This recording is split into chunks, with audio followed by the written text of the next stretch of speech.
So thank you very much for following the SOPs as you return to the chapel. We thank especially the volunteers and the members of the PRT, the Parish Response Team, that looks at organizing the logistics and the SOPs that we have to observe for the resumption of public worship.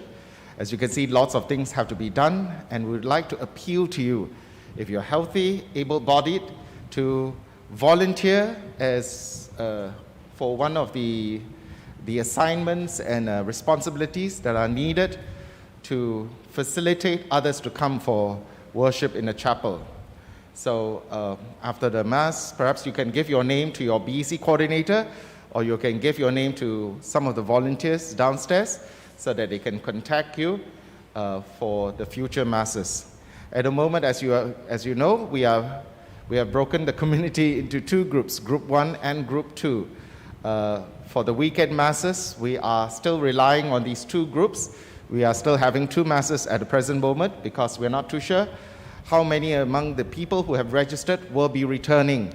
So on the list, actually, we have exceeded our capacity for the chapel. But today, I think we are at around 70% of our capacity. So we have not opened the other areas. So we can open the other areas for spillover parishioners who are coming back. But we hope that for those who are in the vulnerable category, the seniors especially, as you are aware, the government SOP still strongly discourages you from gathering in a public place, especially if you have a whole list of other comorbidities, other pre-existing conditions. So you are in a very in a higher risk group than the rest of the community. I know that in many cases it is the seniors who really want to come back to church, and so we are not going to prohibit that. In the event that you do come, there will be a one-off disclaimer form that just needs to be signed so that you are aware of the risk that you are assuming, and we hope that you will continue to make this assessment. It is not just once off, but on a weekly basis, and this goes out to the rest of the community and those who are watching at home, that if you are feeling a little bit queasy, even if maybe you kind of suspect it's just a flu, a cold, or a fever, or a sore throat, to remain at home, to stay at home instead of coming to the community. Last week, some churches resumed with their first public Masses, and we have already reports of 2 churches having COVID-19 cases coming for Mass. This is not to scare people. We're not trying here but the reality is this: it is part of a community, it is within a community. So we must be constantly vigilant. The doctors have told us that as long as we abide by the SOPs, the recommendations, we should be safe, all right? So even if there is an occurrence, someone emerges in one of the churches and chapels that has been tested positive, the church will not be closed, right? It will only be closed if there was a breach of the SOP. And so therefore the risk of transmission had increased in that particular community. They will be asked to close for at least 7 days. So at the moment, that is not taking place because we are faithfully abiding by the SOPs. I know it is inconvenient. It calls for patience. You have to queue up, come early, and then you have to wait for your turn before leaving. Those were the days where we could just leave at our own whim and fancy, right? Especially when there's a long announcement. Everybody just goes off. But I would like to appeal to you for patience so that we do not break the SOP, that you follow the instructions of the ministers of hospitality. I will be staying back to hear some confessions. Those who had lined up for confessions before the Mass and I had no opportunity to hear the confessions, you can remain behind. Every Saturday, we will be hearing confessions in the morning in Jesus Caritas.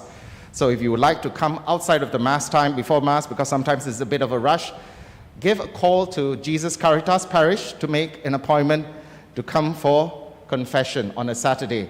If you need someone to be anointed and the person is unable to move, then also call the office in Jesus Caritas. If the person is mobile, but you would like to be a little bit safer, away from the crowds, also call the office, and then perhaps to bring the person over to Jesus Caritas for confession anointing, okay? So that can be done if the person is still mobile, but perhaps a little wary, which is a good thing about being in a company of large groups of people. So we will try to have a meaningful and fruitful celebration of Holy Week. Next week we will have Palm Sunday. If you have your own palms, please bring them along, but we will be distributing palms. I do hope the palms will arrive. They're coming in from Cameron Highlands, and I believe the people who are transporting them will have to get some approvals, so we hope that they'll be here by Friday. So when it comes, please also be, we need to follow a SOP in the distribution of the palms.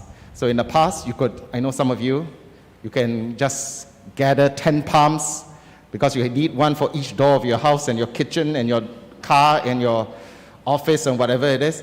We will, because the palms are limited this year, and we had to share it among 3 parishes. So the Minister of Hospitality will hand you the palm. All right, so sorry if you can't choose your palms, you can't kind of like hoard your palms. All right, in any event, you're supposed to burn your palms once a year. It only lasts 1 year.